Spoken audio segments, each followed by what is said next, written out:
Picture this.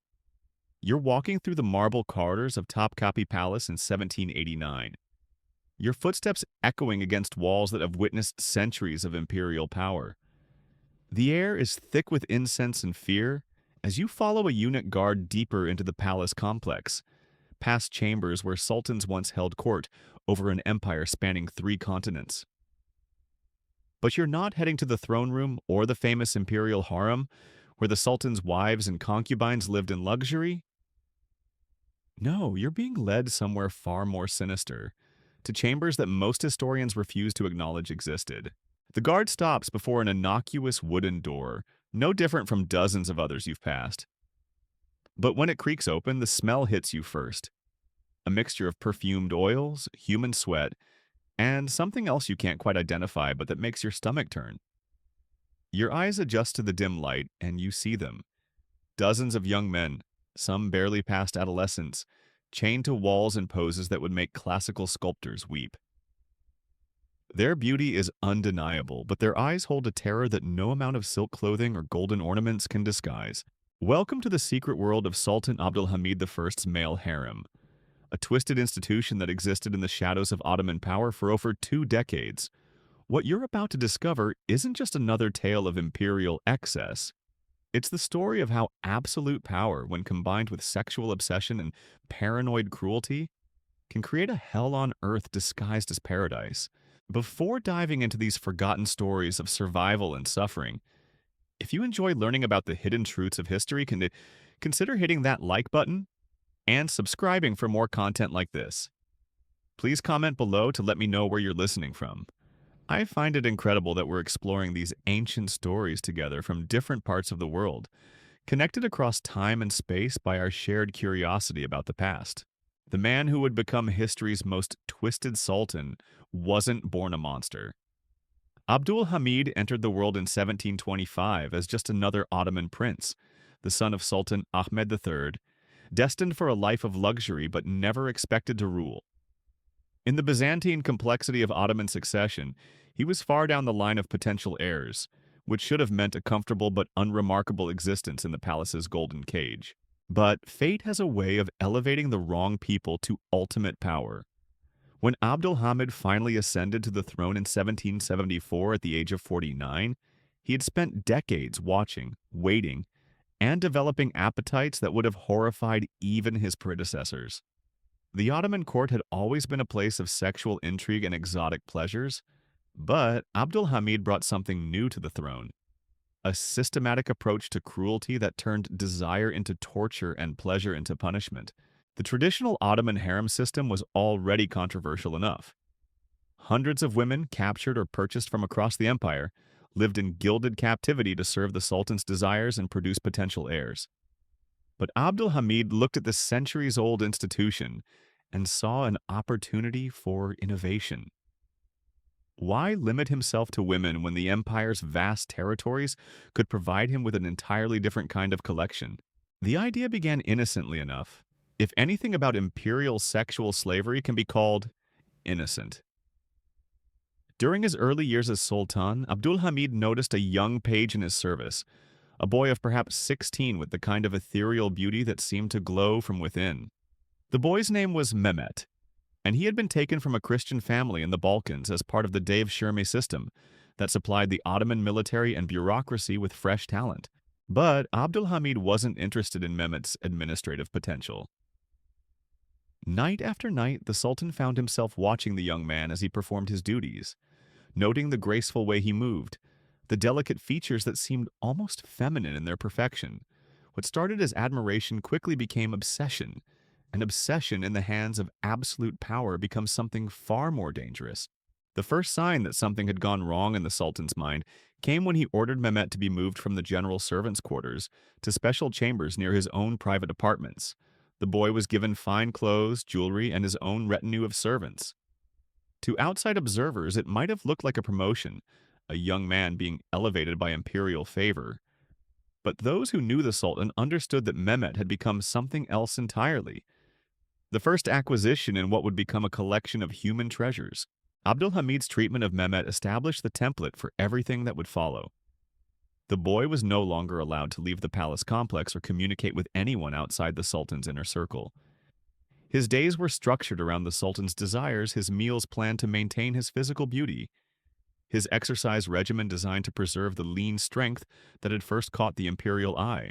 But it was the nights that revealed the true nature of Abdul Hamid's obsession. The Sultan would summon Mehmet to his private chambers for what he called philosophical discussions, lengthy conversations that began with questions about the nature of beauty and ended with demands that grew increasingly intimate and disturbing. Mehmet, trapped by his status as imperial property, had no choice but to comply with whatever the Sultan requested. The psychological torture of this arrangement was perhaps worse than any physical abuse. Mehmet was constantly reminded that his comfort, his safety, even his life depended entirely on the Sultan's continued favor. One wrong word, one moment of resistance, one sign that his beauty was fading, and he could be discarded as easily as he had been elevated. The golden chains that bound him to the palace were no less real for being invisible. Word of the Sultan's new favorite inevitably spread through the palace's network of spies and gossips. Some viewed it as merely another example of imperial eccentricity, no different from previous sultans' obsessions with particular concubines or artistic pursuits.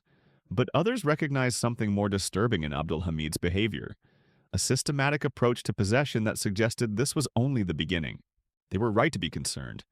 Within months of Mehmet's elevation, the Sultan's agents were quietly scouring the empire for young men who fit his specific criteria. The search wasn't random or casual, it was conducted with the precision of a military campaign, complete with detailed reports and careful selection processes. The ideal candidates were between 15 and 20 years old, possessed of exceptional physical beauty that combined strength with delicacy. They needed to be intelligent enough to engage the Sultan in conversation, but not so worldly as to resist his authority.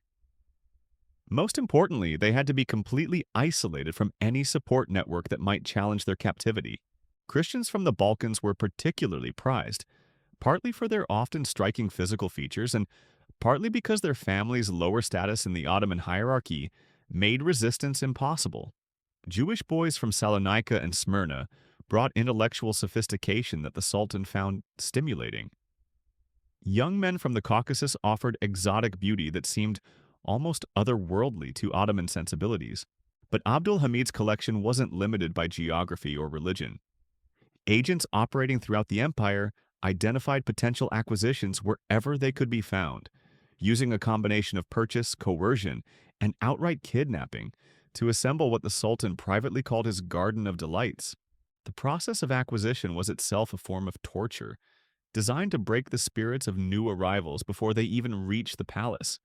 Young men were torn from their families in the middle of the night, chained in carts for journeys that could last weeks, and subjected to constant reminders that their previous lives had ended forever.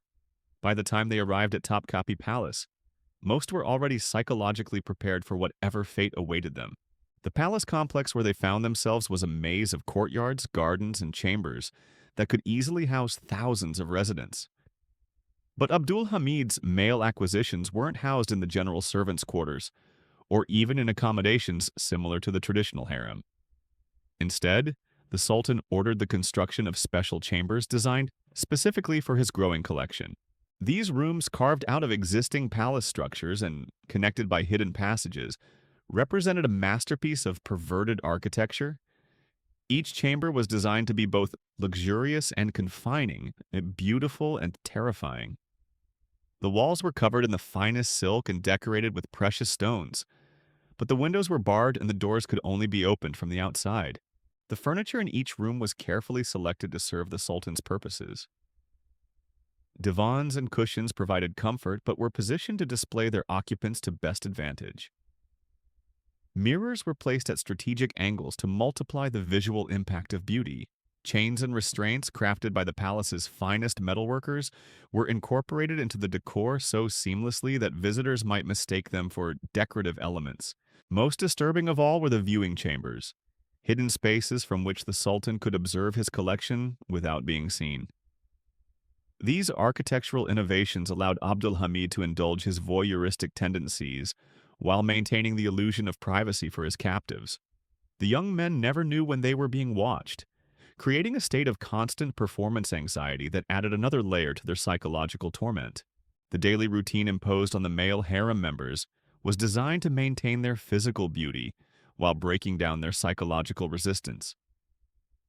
They were awakened before dawn for ritual bathing in water scented with rare oils and perfumes. Their bodies were massaged by skilled attendants who had been trained to identify any flaw or imperfection that might displease the Sultan. Meals were carefully planned by palace nutritionists to maintain optimal physical condition. The portions were precisely calculated to prevent both weight gain and loss, while the ingredients were selected for their supposed effects on skin tone, hair quality, and general vitality. Eating became another form of control, with every bite monitored and regulated according to the Sultan's aesthetic preferences. Physical exercise was mandatory but carefully controlled.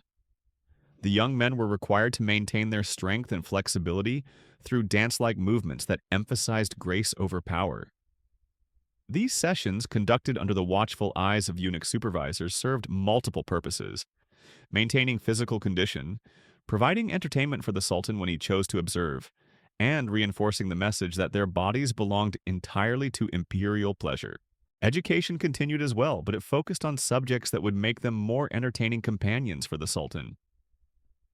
They studied poetry, music, and philosophy, but always with the understanding that their knowledge existed only to please their captor.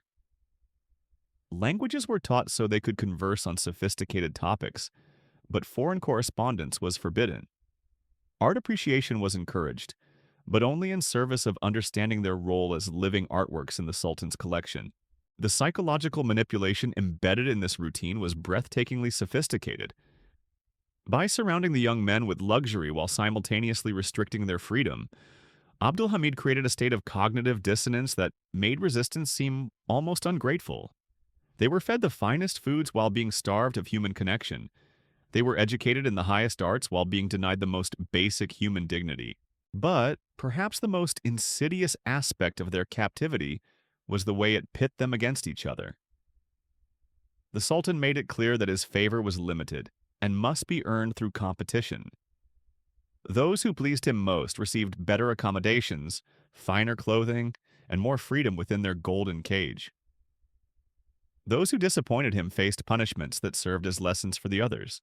This system of rewards and punishments created a hierarchy within the male harem that mirrored the broader palace structure.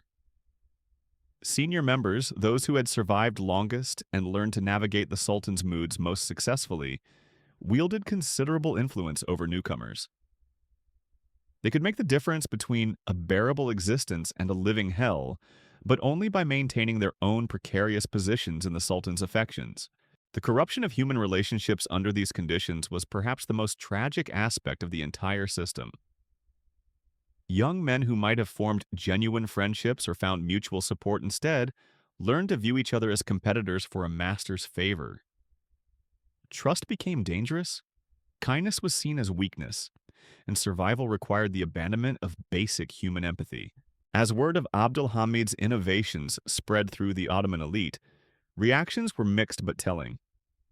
Some courtiers expressed private admiration for the Sultan's creativity and sophistication, viewing the male harem as an artistic achievement worthy of imperial grandeur. Others worried about the theological implications of such obvious deviation from traditional Islamic practices. But criticism, when it came, focused more on practical concerns than moral ones. The expense of maintaining such an elaborate system was enormous, draining resources that might have been used for military campaigns or public works. The security requirements were equally demanding, as the existence of the male harem had to be kept secret from foreign diplomats and domestic critics alike. Most importantly, the time and energy Abdul Hamid devoted to his collection was time Wahid taken away from governing an empire that faced increasing challenges from European powers and internal rebellions. While the Sultan indulged his fantasies behind palace walls, the Ottoman Empire was slowly crumbling under pressures that required focused leadership and strategic thinking. But Abdul Hamid seemed oblivious to these larger concerns, consumed by the immediate pleasures of his expanding collection. Each new acquisition brought fresh excitement, new possibilities for experimentation, and renewed satisfaction in his power to transform free human beings into living ornaments for his private enjoyment. The young men who populated his chambers had become more than captives. They were proof of his ultimate authority over life, death, and everything in between. The transformation of these young men from free individuals into living dolls for the Sultan's amusement didn't happen overnight. It was a gradual process of psychological demolition that Abdul Hamid had perfected through years of experimentation. The Sultan understood that breaking a person's spirit required more than physical restraint. It demanded the systematic destruction of everything that made them human. The process began the moment a new acquisition arrived at the palace.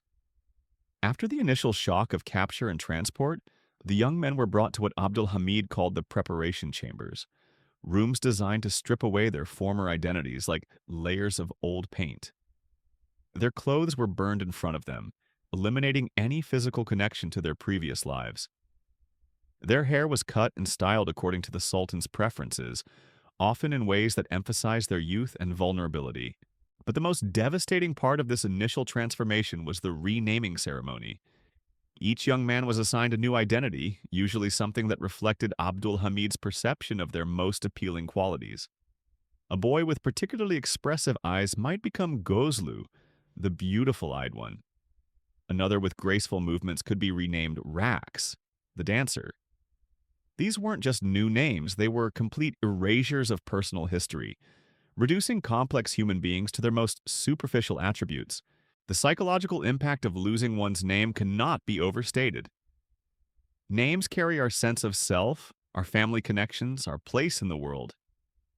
When Abdul Hamid stripped these young men of their birth names, he was performing a kind of murder, killing who they had been to make room for who he wanted them to become. The boys would lie awake in their silk-covered cells, repeating their real names like prayers, terrified that if they forgot them completely, they would disappear entirely. The Sultan's daily routine with his collection followed patterns that would have seemed almost domestic if they weren't so profoundly disturbing. Each morning he would conduct what he called his garden walk, moving through the chambers to inspect his human flowers. The young men were required to pose in specific ways as he passed, displaying themselves like artwork in a gallery. Those who pleased him with their appearance or demeanor might receive a touch, a whispered compliment, or a small gift. Those who disappointed him faced consequences that served as lessons for everyone else. The punishments Abdul Hamid devised were designed to be psychologically devastating, while leaving no permanent physical marks that might mar his collection's beauty. A young man who showed insufficient enthusiasm might be forced to watch while his favorite possession, perhaps a book or a musical instrument, was destroyed. Another who dared to express homesickness might be made to write letters to his family, describing how happy he was in the palace, knowing these letters would never be sent but forced to participate in the cruel fiction nonetheless. The most feared punishment was temporary exile to what the Sultan called the reflection chamber, a room lined entirely with mirrors where disobedient young men were left alone for days with nothing but their own image for company. The psychological impact of this isolation, combined with the distorted sense of self that came from seeing endless reflections, often broke the strongest spirits. Those who emerged from the reflection chamber were usually model prisoners, having learned that resistance brought only madness. But Abdul Hamid's cruelty wasn't random or purely sadistic. It was calculated to create specific psychological states that he found arousing. He discovered that fear heightened beauty, that desperation made his captives more attentive to his needs, and that hopelessness created a kind of tragic elegance that he found irresistible. The Sultan had turned human suffering into an art form, and he was its most devoted practitioner. The physical layout of the male harem chambers revealed the depth of Abdul Hamid's obsession with control and observation. Hidden passages allowed him to move between rooms without being seen, studying his collection like a scientist observing specimens. Some chambers were connected by speaking tubes that let him eavesdrop on private conversations, gathering intelligence about his captives' mental states and using their whispered fears against them. The furniture in each room served multiple purposes, often in ways that weren't immediately obvious. What appeared to be decorative pillows contained hidden restraints. Beautiful tapestries concealed viewing slots where the Sultan could watch undetected. Even the artwork on the walls served his voyeuristic needs, with mirrors positioned to reflect the most intimate moments and paintings that seemed to watch the room's occupants with painted eyes. The young men quickly learned that privacy was an illusion in their gilded prison. They developed a form of communication based on subtle gestures and meaningful glances, understanding that direct conversation might be overheard and used against them. This constant surveillance created a paranoid atmosphere where trust became impossible, and every interaction carried the potential for betrayal. Some of the captives tried to find ways to resist their circumstances, but Abdul Hamid had anticipated this. Escape was impossible. The chambers were located deep within the palace complex, accessible only through passages known to trusted eunuchs. Even if someone managed to get out of their room, they faced a maze of corridors guarded by men whose loyalty to the Sultan was absolute. The few who attempted escape were brought back as examples, their punishments witnessed by the entire collection as a reminder of the futility of resistance. Suicide, the ultimate form of escape, was also nearly impossible. The rooms contained nothing that could be used as a weapon against oneself, and the constant surveillance meant that any attempt at self-harm would be interrupted before it could succeed. The Sultan wanted his collection alive and beautiful, and he had taken every precaution to ensure they remained that way regardless of their own wishes. The psychological profiles of those who survived longest in Abdul Hamid's collection shared certain characteristics. They learned to dissociate from their circumstances, treating their captivity like an elaborate theatrical performance in which they played assigned roles. They developed the ability to compartmentalize their emotions, showing the Sultan what he wanted to see while protecting some inner core of themselves from complete destruction. These survivors often became the most tragic figures in the entire system because their adaptation to captivity came at the cost of their humanity. They learned to anticipate the Sultan's moods with uncanny accuracy, to present themselves in ways that maximize their chances of favorable treatment, and to view newer arrivals with the calculating eye of someone who understood that survival required the sacrifice of others. The hierarchy that developed within the male harem was complex and constantly shifting, based not just on the Sultan's current preferences, but on the captive's ability to navigate the treacherous social dynamics of their prison. Senior members wielded considerable influence over daily life, able to make existence bearable or unbearable for those below them in the pecking order. This power often corrupted them, turning victims into perpetrators as they used their limited authority to inflict on others the cruelties they had experienced themselves. The eunuch guards who supervised the male harem occupied a unique position in this twisted ecosystem.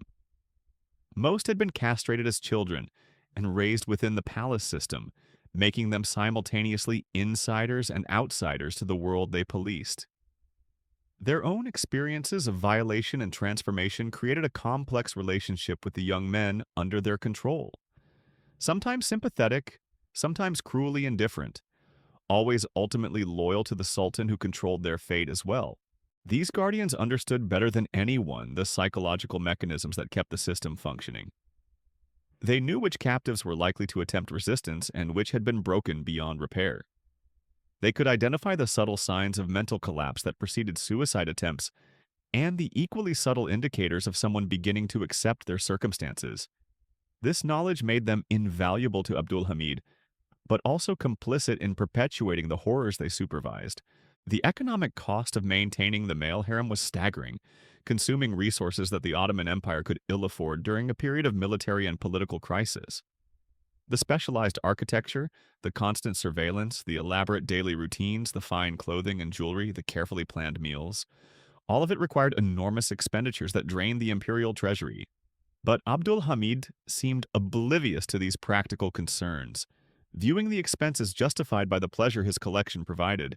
The secrecy required to maintain the male harem also created security vulnerabilities that troubled more pragmatic palace officials. The hidden chambers and passages, the restricted access, the elaborate cover stories, all of it created opportunities for enemies to infiltrate the palace or gather intelligence about the Sultan's vulnerabilities. Foreign diplomats occasionally heard rumors about the Sultan's unusual interests, information that could be used to embarrass or blackmail the Ottoman court. But perhaps most dangerously, the time and energy Abdul Hamid devoted to his collection was time taken away from the urgent business of governing a declining empire. While he indulged his fantasies, Russian armies advanced through Ottoman territories, European powers carved up Ottoman influence in the Mediterranean, and domestic rebellions festered in provinces that received no imperial attention. The Sultan's sexual obsessions weren't just morally reprehensible, they were strategically catastrophic for the empire he was supposed to protect. The young men trapped in Abdul Hamid's chambers became unwilling witnesses to the decay of Ottoman power. They could see in their captor's behavior the same self-indulgent decadence that was destroying the empire itself.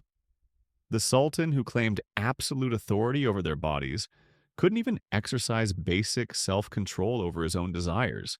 The man who demanded their complete submission was himself a slave to appetites that grew more demanding and destructive with each passing year.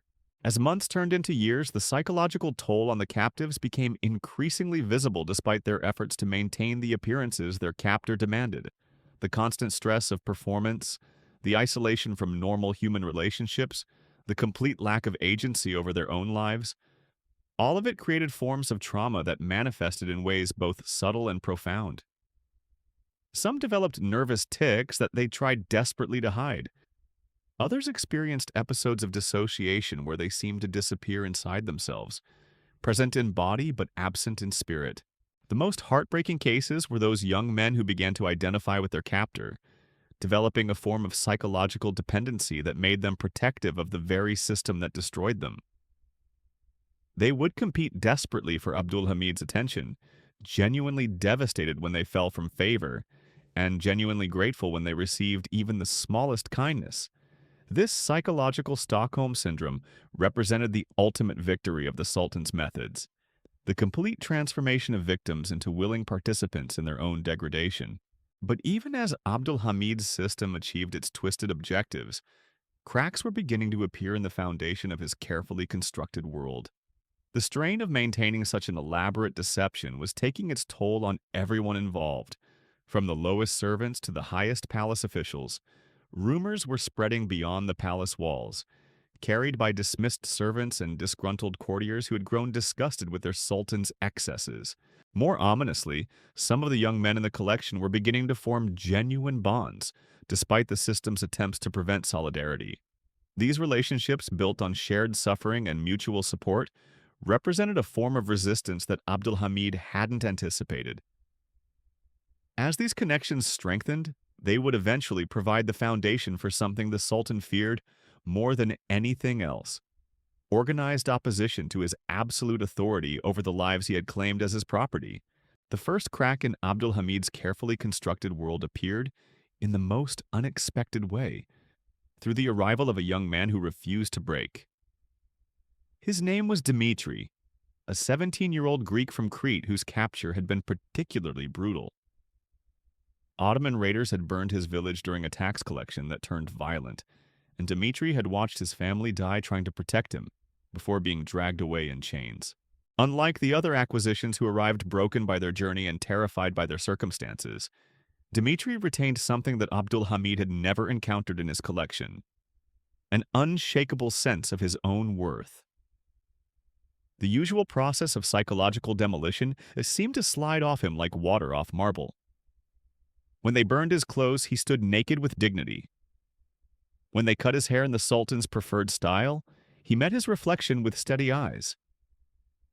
When they gave him a new name, Altan, meaning golden one, he acknowledged it with a slight nod but continued to whisper his real name in his prayers.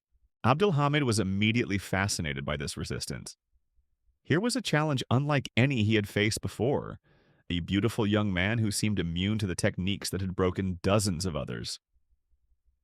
The Sultan began visiting Dmitri's chamber daily, engaging him in conversations that grew increasingly intense as Abdul Hamid tried to find the key to this boy's psychological fortress. What the Sultan didn't realize was that Dmitri's resistance came from a source he couldn't comprehend: genuine religious faith that provided an internal refuge no amount of external control could breach. While other captives had lost themselves in despair or dissociation, Dmitri maintained a connection to something beyond the palace walls, something that reminded him daily that his captivity was temporary, but his soul was eternal. This faith also gave Dmitri something that had been missing from the male harem since its creation: the ability to see his fellow captives not as competitors but as brothers in suffering. Where Abdul Hamid's system had intentionally fostered isolation and rivalry, Dmitri began building bridges of genuine human connection. He would catch the eye of a despairing boy during the Sultan's morning inspections, offering wordless comfort through a slight smile or reassuring nod. He shared his food with those who had fallen from favor and faced reduced rations. Most importantly, he began to whisper stories during the brief moments when surveillance was relaxed, tales of heroes who had endured captivity and emerged victorious. The impact of Dimitri's presence rippled through the collection like stones thrown into still water. Young men who had accepted their fate as inevitable began to remember who they had been before their capture. The carefully maintained hierarchy that had kept the captives divided started to crack, as bonds of genuine friendship replaced competitive desperation. For the first time since the male harem's creation, its inhabitants began to think of themselves not as individual prisoners but as a community of survivors. Abdul Hamid sensed these changes but initially misinterpreted their significance. He saw the increased solidarity among his captives as evidence that Dmitri was exerting some form of leadership, and this only made the Greek boy more intriguing to him. The Sultan began spending longer periods in Dimitri's chamber, conducting elaborate philosophical discussions about power, submission, and the nature of beauty. These conversations revealed more about Abdul Hamid's psychology than he intended, showing Dmitri the profound emptiness that drove the Sultan's obsessions. During one particularly revealing encounter, Abdul Hamid confessed that he had created the male harem because traditional relationships had always disappointed him. Women, he claimed, were too eager to please, too calculating in their affections, too obviously motivated by the desire for security or advancement. The young men in his collection, by contrast, could offer something purer: beauty without agenda, companionship without ulterior motives, devotion earned through kindness rather than demanded through power.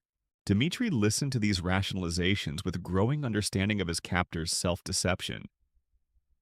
The Sultan genuinely believed that he was creating something beautiful and meaningful, that his captives were grateful for the luxury and attention he provided, that their submission represented a form of love rather than learned helplessness. This delusion made Abdul Hamid more dangerous than a simple sadist would have been, because he felt justified in his actions and even virtuous in his treatment of his collection. But Dmitri also recognized an opportunity in the Sultan's need for validation. If Abdul Hamid wanted to believe that his captives loved him, then perhaps that need could be turned against him. The Greek boy began to modify his behavior subtly, showing just enough apparent warmth to encourage the Sultan's fantasies while maintaining his internal resistance. This delicate balancing act required enormous psychological strength, but it gave Dmitri something that no other captive had possessed: influence over their captor. The other young men in the collection watched this psychological chess match with fascination and growing hope. They saw that it was possible to resist Abdul Hamid's control without triggering the violent punishments that had crushed previous attempts at defiance. Dmitri was showing them a different path: not open rebellion, which was impossible, but subtle subversion that worked within the system to gradually undermine it. As winter turned to spring in 1791, the changes within the male harem became impossible to ignore. The captives moved differently, spoke differently, even looked different as their shared sense of dignity began to resurface. The unit guards reported increased whispered conversations and suspicious glances between the young men, but they couldn't identify any specific violations of the rules that governed the collection. The resistance was too subtle, too deeply embedded in human connections that couldn't be regulated through architecture or surveillance. Abdul Hamid's response to these changes revealed the paranoid streak that had always lurked beneath his cultivated sophistication. He began conducting random inspections at all hours, searching for evidence of conspiracies that existed more in his imagination than in reality. He installed additional mirrors and listening devices, turning the chambers into even more oppressive spaces of constant observation. Most disturbing of all, he began separating captives who seemed too close, moving them to different chambers or different schedules to prevent the formation of lasting bonds. But these measures only strengthened the resolve of the young men they were meant to intimidate. The increased surveillance made them more creative in their communication methods. The forced separations made their reunions more meaningful. The Sultan's obvious paranoia revealed his weakness rather than his strength, showing the captives that their captor was not the omnipotent figure he pretended to be, but a frightened man desperately trying to maintain control over forces he didn't understand.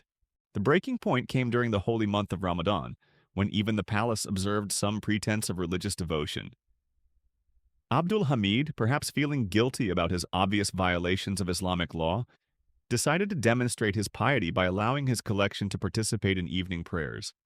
This was meant to be a gesture of magnanimity, proof that he cared for his captives' spiritual welfare as well as their physical beauty. What the Sultan didn't anticipate was how powerful it would be for the young men to pray together, openly and in their own languages, for the first time since their capture. Christians, Muslims, and Jews found common ground in their shared humanity and their shared suffering. The prayers became a form of resistance, a declaration that there were authorities higher than the Sultan's will, and values more important than his pleasure. Dmitri used this opportunity to deliver what amounted to a sermon, speaking in carefully chosen words about faith, endurance, and the temporary nature of earthly power.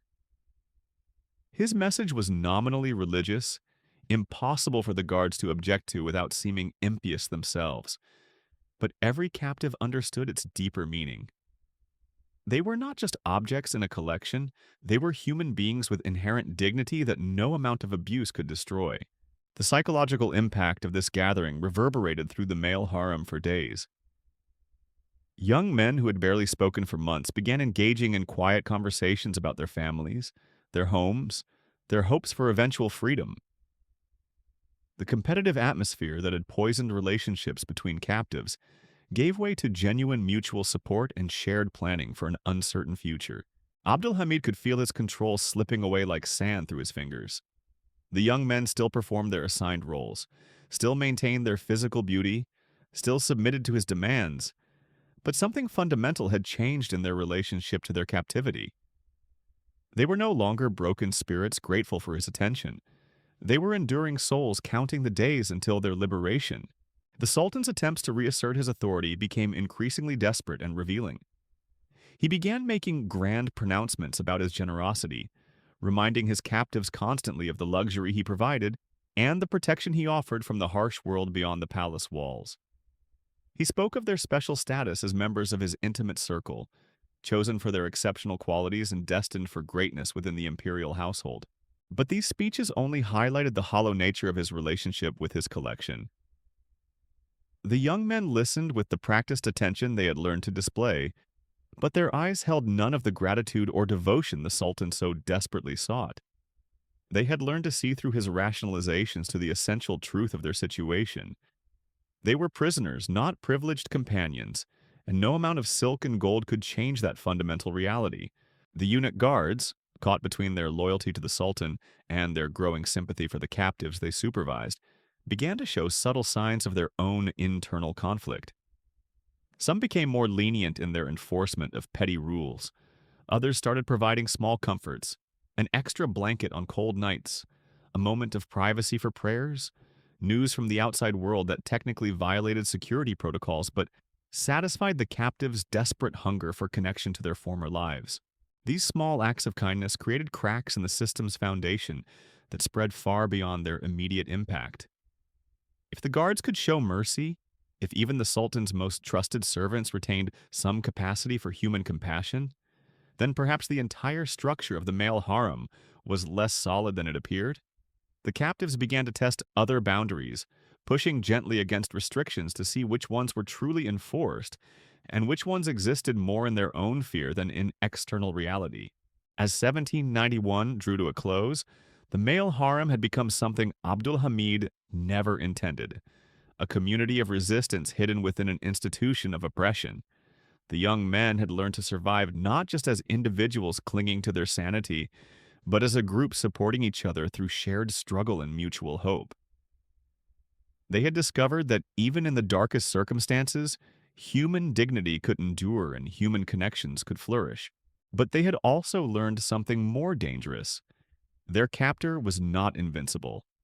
Abdul Hamid's increasing paranoia, his desperate need for validation, his obvious fear of losing control, all of these revealed a man whose power, however absolute it might appear, rested on foundations that could be shaken. The question now was whether they could find a way to shake those foundations without bringing the entire structure crashing down on their own heads. The answer would come from an unexpected direction, as events far beyond the palace walls began to create opportunities that even the most optimistic captive could never have imagined. The Ottoman Empire's military failures, diplomatic isolation, and internal rebellions were about to intersect with the personal crisis of its sultan in ways that would transform the fate of everyone trapped within the golden prison of the male harem. The revolution that would ultimately destroy Abdul Hamid's twisted paradise began not with the captives themselves, but with a single letter that arrived at the palace in the dead of winter, 1792. The message, written in the trembling hand of a provincial governor, brought news that would have terrified any rational ruler. Russian armies had crossed the Danube, Austrian forces were mobilizing in the Balkans, and local rebellions were erupting across the empire's Christian territories. But Abdul Hamid was no longer capable of rational response to external threats. His world had shrunk to the dimensions of his secret chambers, and his ability to govern an empire had been consumed by his obsession with governing the bodies and souls of 24 young men. When his advisors demanded urgent meetings about military strategy, the Sultan postponed them to conduct his daily inspections. When treasury officials warned that the empire's finances were collapsing, he ordered new silk robes for his collection. While Ottoman soldiers died on distant battlefields, their sultan was consumed with the placement of mirrors in a teenager's cell. The disconnect between imperial crisis and imperial priorities became so extreme that palace officials began meeting in secret to discuss what they euphemistically called the succession question. These whispered conversations in hidden alcoves revealed a growing consensus among the Ottoman elite. Their sultan had become unfit to rule. The man who controlled the fate of millions had himself become enslaved to appetites that grew more demanding and destructive with each passing day. It was during one of these clandestine meetings that someone first suggested the unthinkable. If Abdul Hamid could not be reasoned with, if he could not be persuaded to abandon his obsessions for the sake of the empire, then perhaps he needed to be removed from power entirely. The word was never spoken aloud, but it hung in the air like incense. Revolution. The irony was profound. While the captives in the male harem dreamed of freedom through resistance, the empire's most powerful men were planning their own form of liberation from a sultan whose madness threatened everything they had sworn to protect. Two separate conspiracies were taking shape within the same palace walls, each unaware of the other's existence, each driven by the same fundamental recognition that Abdul Hamid's reign had become incompatible with human dignity. The first concrete step toward rebellion came from an unexpected source. The palace's chief eunuch, a man named Selim who had served 3 sultans and witnessed the gradual decay of imperial authority. Selim had watched Abdul Hamid's transformation from eccentric prince to obsessed tyrant, and he understood better than anyone how the sultan's personal corruption was poisoning the entire Ottoman system. More importantly, he had access to both the male harem and the highest levels of government, making him uniquely positioned to coordinate resistance from within. Selim's initial approach was characteristically subtle. He began allowing small infractions among the harem guards to go unpunished, testing their loyalty to the current regime. He permitted slightly longer prayer sessions for the captives, ostensibly for religious purposes, but actually to allow time for quiet conversations about their shared circumstances. Most significantly, he started sharing carefully selected information about the empire's deteriorating situation, letting both guards and captives understand that their sultan's obsessions were contributing to a national catastrophe. The response was immediate and profound. Guards who had rationalized their participation in the system by telling themselves they were serving the empire began to question whether that service had become a betrayal of everything they claimed to value. captives who had endured their suffering by believing it served some greater purpose discovered that their pain was actually contributing to their homeland's destruction. The moral foundation of the entire system began to crumble as its participants realized they were complicit in their own nation's downfall. Dmitri, whose influence among the captives had grown steadily throughout the winter, seized this moment to transform whispered resistance into organized action. During a prayer session that Selim deliberately extended, the Greek boy laid out a plan that was breathtaking in its audacity. The captives would not attempt escape. That remained impossible. Instead, they would stage a coordinated refusal to participate in their own degradation, accepting whatever consequences followed, rather than continuing to enable their captors' madness. The plan required every member of the collection to act simultaneously, knowing that individual resistance would result in savage punishment, while collective action might overwhelm the system's ability to respond. They would refuse to pose for the Sultan's inspections, decline to engage in the philosophical conversations he craved, and maintain absolute silence during his visits. Most importantly, they would demand to be treated as prisoners of war rather than willing participants in imperial pleasure, forcing Abdul Hamid to confront the reality of what he had created. The psychological preparation for this act of defiance consumed weeks of whispered planning and mutual encouragement. Young men who had been systematically isolated from human solidarity had to rediscover their capacity for collective action. Those who had learned to survive through submission had to find the courage for resistance. The process was itself a form of liberation, as the captives reclaimed their agency through the simple act of choosing their own fate rather than accepting the one imposed upon them. When the morning of reckoning finally arrived, the transformation was visible from the moment Abdul Hamid entered the first chamber for his daily inspection. Instead of the carefully posed figure he expected to find, he discovered a young man standing with military bearing, eyes fixed on a point above the Sultan's head, refusing to acknowledge the imperial presence.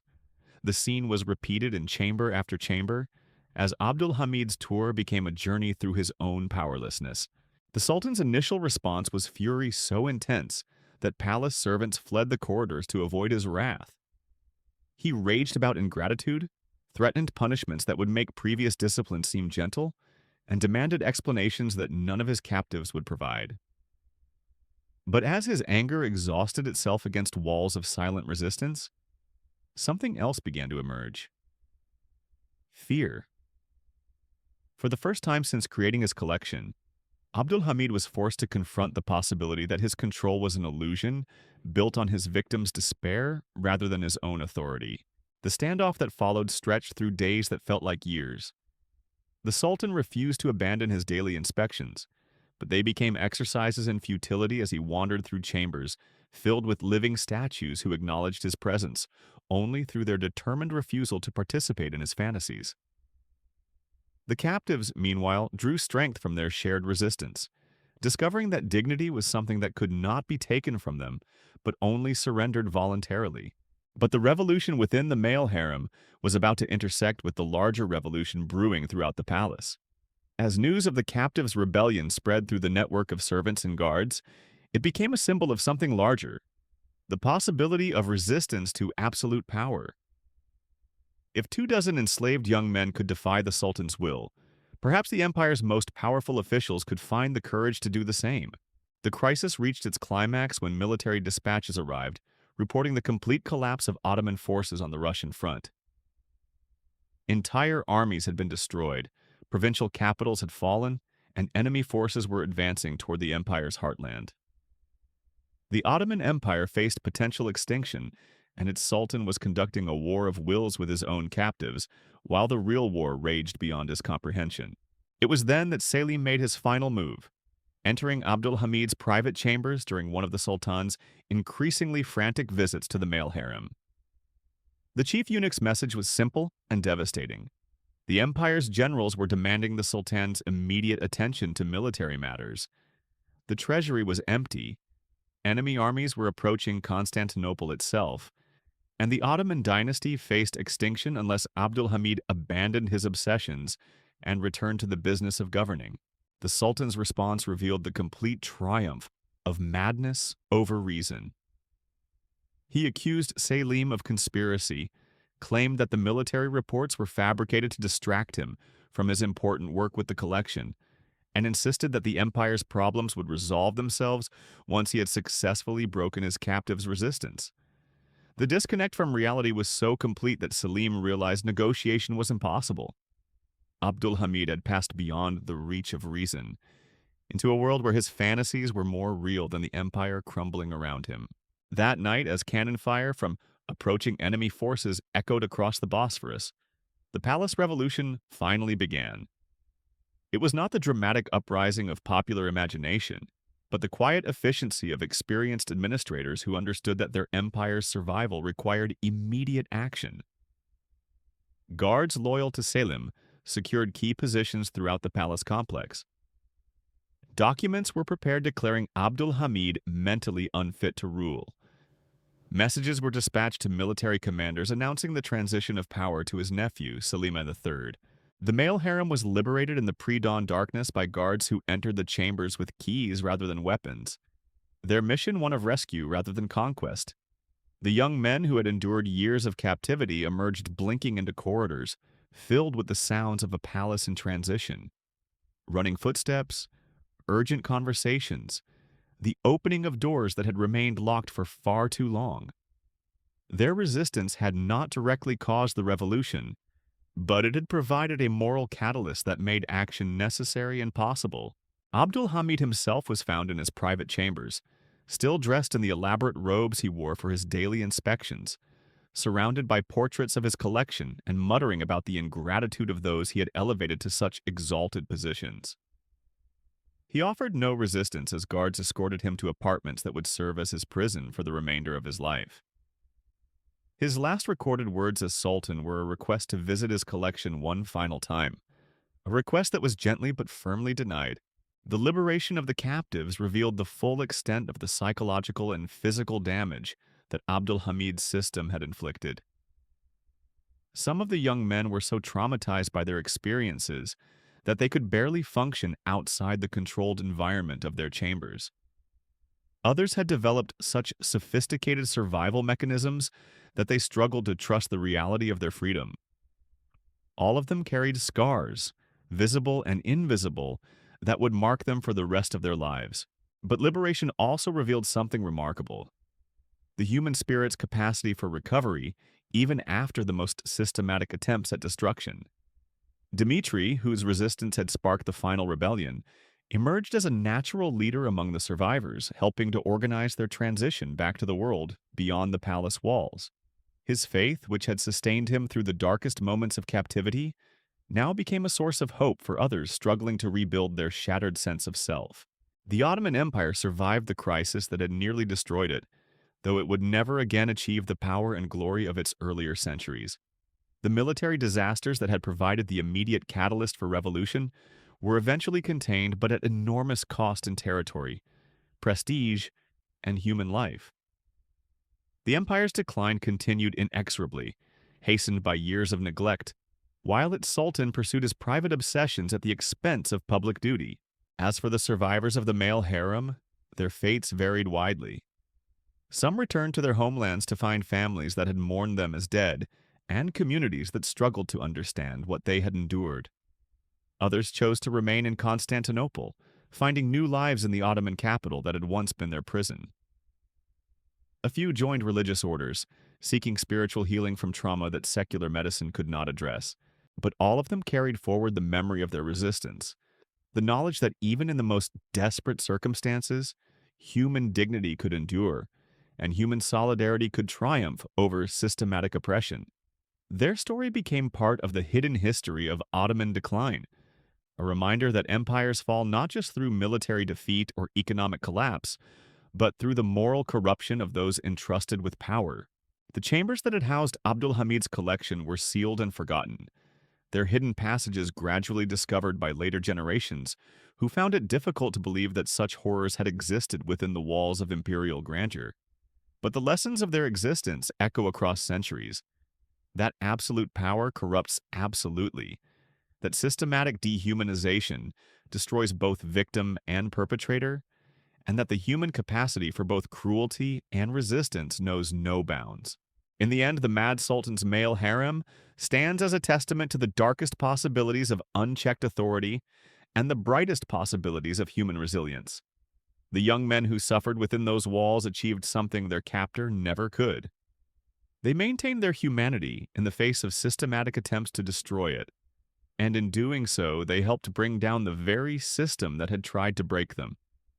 Their courage in the darkness reminds us that even in history's most brutal chapters, the light of human dignity can never be completely extinguished.